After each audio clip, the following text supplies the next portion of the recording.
Hola a todos, el día de hoy vamos a hablar sobre las diferencias entre inmunidad innata y adaptativa. En primer lugar, la inmunidad innata es la primera línea de defensa contra infecciones. Actúa rápidamente en cuestión de minutos y horas y no es específica para un patógeno en particular, es decir, que esta no genera memoria inmunológica. Esta posee algunos órganos principales como lo son la piel, que funciona como barrera física impermeable, pero también secreta sustancias antimicrobianas.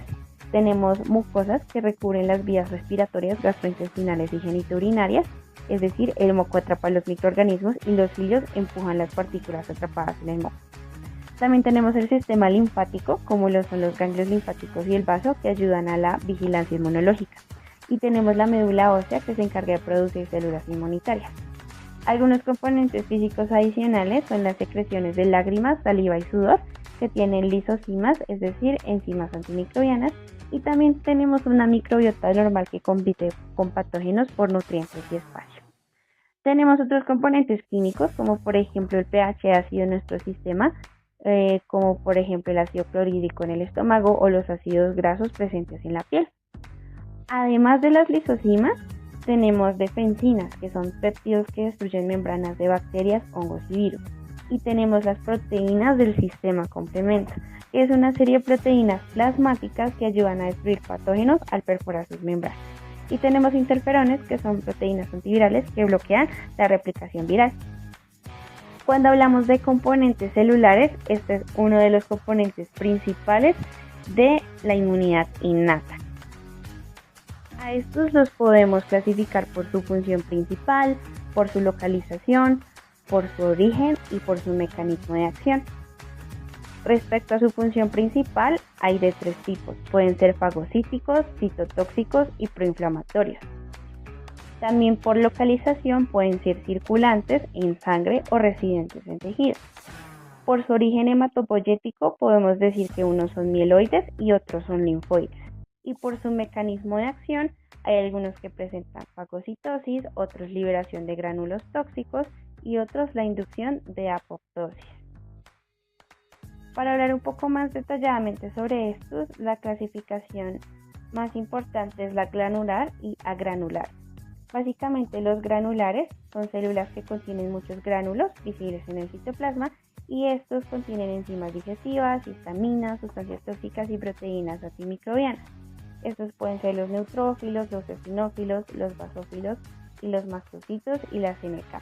Mientras que las agranulares son células que no tienen gránulos visibles o tienen muy pocos y se dedican más a fagocitar o presentar antígenos que a liberar sustancias, como lo son los monocitos, los macrófagos y las células dendríticas. Es necesario conocer las características principales de cada una de estas células. En primer lugar, cuando hablamos de los macrófagos, podemos decir que estos derivan de monocitos en sangre, están en casi todos los tejidos y su función principal es fagocitar patógenos, células muertas o dañadas. Además, producen citoquinas, que son respuestas proinflamatorias, y esto facilita la reclutación y activación de otras células inmunes. Además, presentan los antígenos a las células T, aunque esto se conecta con el proceso de inmunidad adaptativa. También tenemos neutrófilos, que son los leucocitos más abundantes en sangre. Se movilizan rápidamente a los sitios de infección, fagocitan bacterias y hongos, liberan enzimas líticas que destruyen patógenos y forman nets, que son trampas extracelulares de neutrófilos que atrapan y matan los microbios. Las células dendríticas se encuentran en tejidos en contacto con el ambiente, como la piel y las mucosas. Aunque pertenecen a la inmunidad innata, activan la respuesta adaptativa. Es decir, capturan antígenos por fagocitosis o pinocitosis, migran a los ganglios linfáticos y presentan antígenos a los linfocitos T. Además de esto, se encargan de secretar citoquinas que modulan la respuesta inmune. Los mastocitos residen en tejidos conectivos, especialmente cerca de vasos sanguíneos y nervios. Liberan histamina al activarse y aumentan la permeabilidad vascular. Secretan otras moléculas como prostaglandinas y leucotrienos que amplifican esta respuesta inflamatoria. Los eosinófilos se especializan en combatir infecciones por parásitos, especialmente los helmintos, y también están involucrados en reacciones alérgicas. Estos se encargan de liberar proteínas tóxicas y enzimas que dañan parásitos y tejidos. Los basófilos son similares a los mastocitos, pero circulan en sangre. Participan en reacciones alérgicas mediadas por IgE y también liberan histamina y otros mediadores inflamatorios. Y por último están las células NK, que se conocen como las natural killers.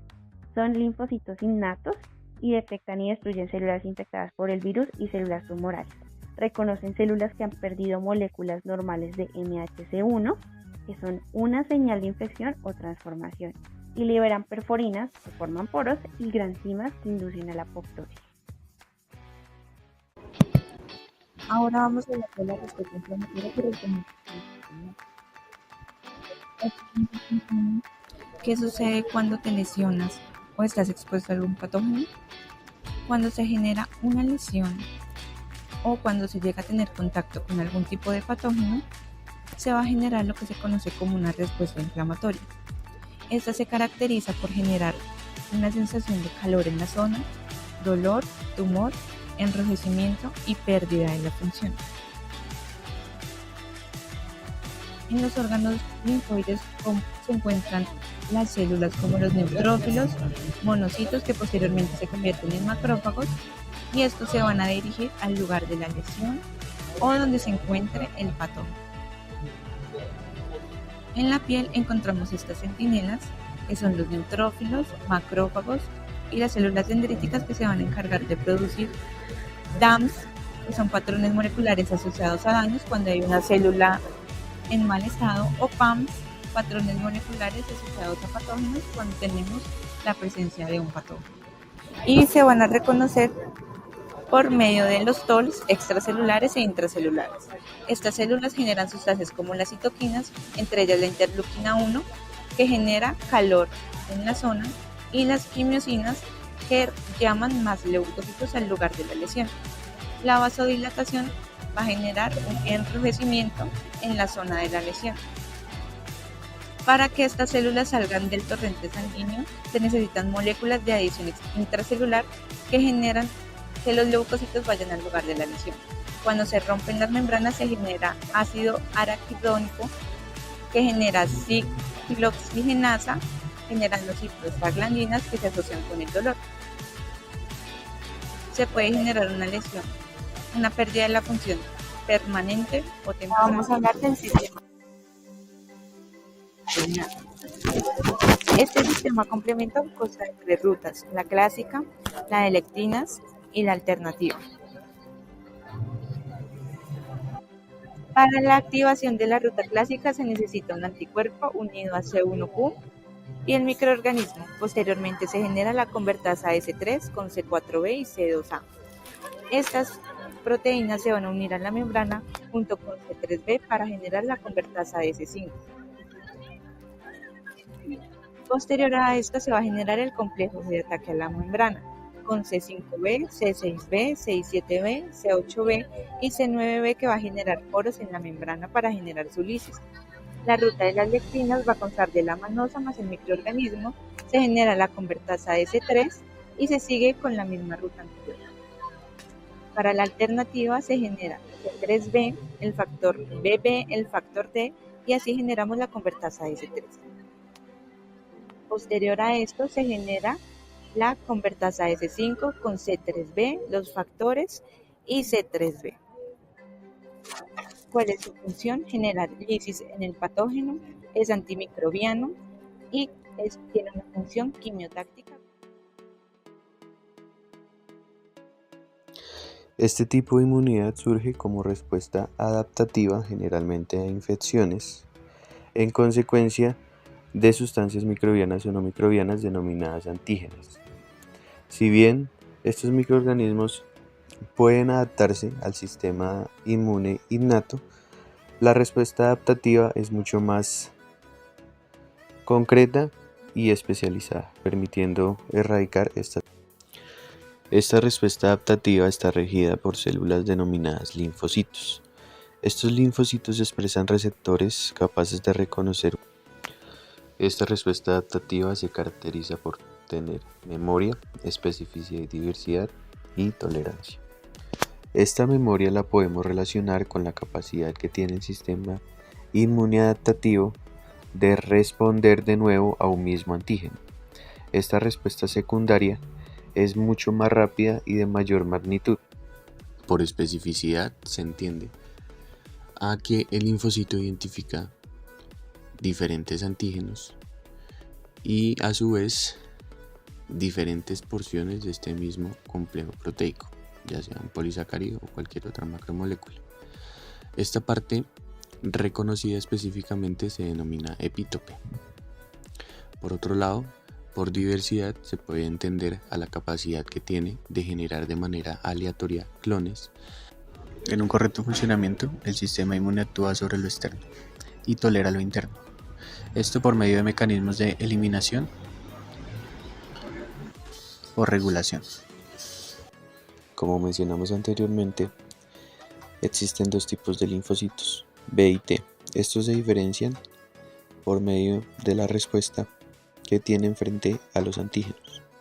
Los linfocitos B, por ejemplo, reconocen directamente el antígeno presente en la sangre o en secreciones mucosas, neutralizando su infección por medio de un marcaje y posterior eliminación por fagocitosis, y también ayudándose del sistema complemento.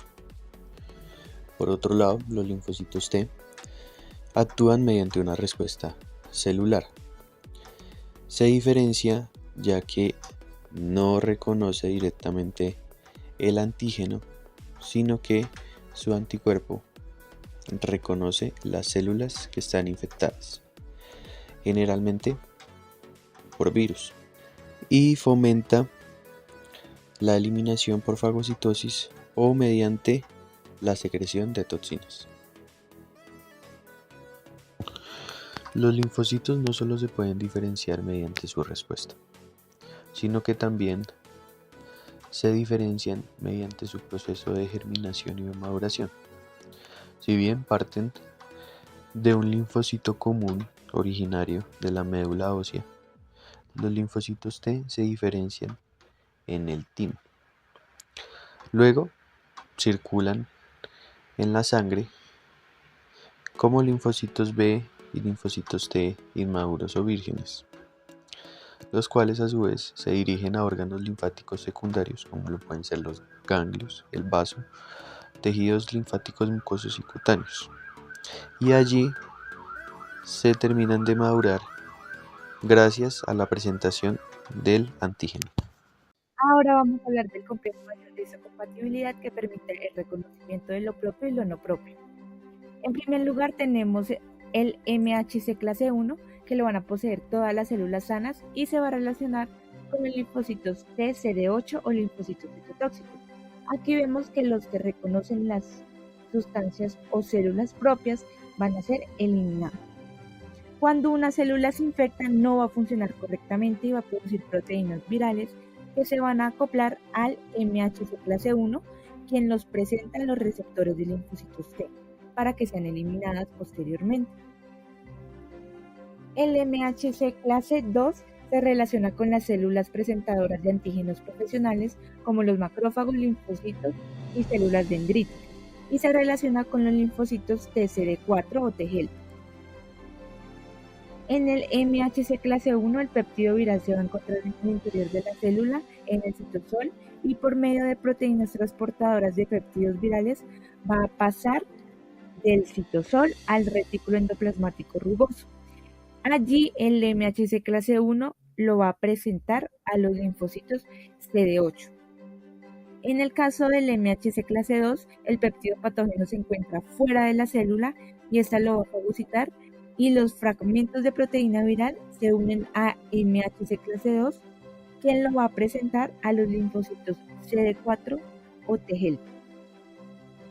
Para hablar de la transición de inmunidad innata adaptativa, lo primero que se hace es un reconocimiento por parte de la inmunidad innata. Cuando un patógeno entra al cuerpo y las células de la inmunidad innata, como los macrófagos, neutrófilos y células dendríticas, lo reconocen usando receptores de conocimiento de patrones conocidos como PRRS o los TLR, que son los Toll-like receptors. Además, detectan estructuras comunes de patógenos llamadas PAMs, que son patrones moleculares asociados a patógenos. En segundo lugar, se genera la respuesta inflamatoria liberando citocinas, lo que causa inflamación, aumento de permeabilidad vascular y reclutamiento de más células inmunes. En tercer lugar, se capturan y procesan los antígenos. Las células dendríticas y en menor medida los macrófagos fagocitan el patógeno y procesan los antígenos del patógeno y los presentan en su superficie usando moléculas de MHC2. En cuarto lugar, hay una migración a ganglios linfáticos. Las células dendríticas viajan a los ganglios linfáticos y allí buscan a los linfocitos T vírgenes que tengan un receptor específico para ese antígeno. En quinto lugar, se activan los linfocitos T. El linfocito T reconoce el antígeno del MHC2 o el MHC1. Esto activa los linfocitos T cooperadores que pueden ser CD4 o CD8, que ayudan a otras células a responder o matan células infectadas. Y por último, se activan los linfocitos B, que también capturan antígenos directamente y con ayuda de los linfocitos T cooperadores se activan y producen anticuerpos específicos contra el patógeno. ¿Cuánto tiempo podría tomar este tipo de proceso? En general, cuando hablamos de la inmunidad innata, es cuestión de minutos y horas. La captura de antígenos y migración de células dendríticas ocurre en un periodo de 6 a 12 horas. La activación inicial de linfocitos T en un periodo de 24 a 72 horas, la producción inicial de anticuerpos de 3 a 5 días y la respuesta adaptativa completa de 5 a 7 días. Podemos concluir que el sistema inmune innato es la primera línea de defensa que combate los patógenos. Su rápida respuesta es fundamental para limitar la infección temprana y alertar al sistema inmune adaptativo. Por medio de un reconocimiento generalizado en donde diferencia patrones moleculares relacionados con patógenos y también con células dañadas. Lo más importante de esto es la sinergia que existe entre el sistema innato y el adaptativo, permitiendo trabajar en conjunto, generando procesos de inflamación y activación del sistema inmune. También permite o garantiza la homeostasis del cuerpo, eliminando no solo los patógenos, sino las células dañadas. En referencia al sistema inmunológico adaptativo, lo más relevante de este es la memoria que genera a largo plazo.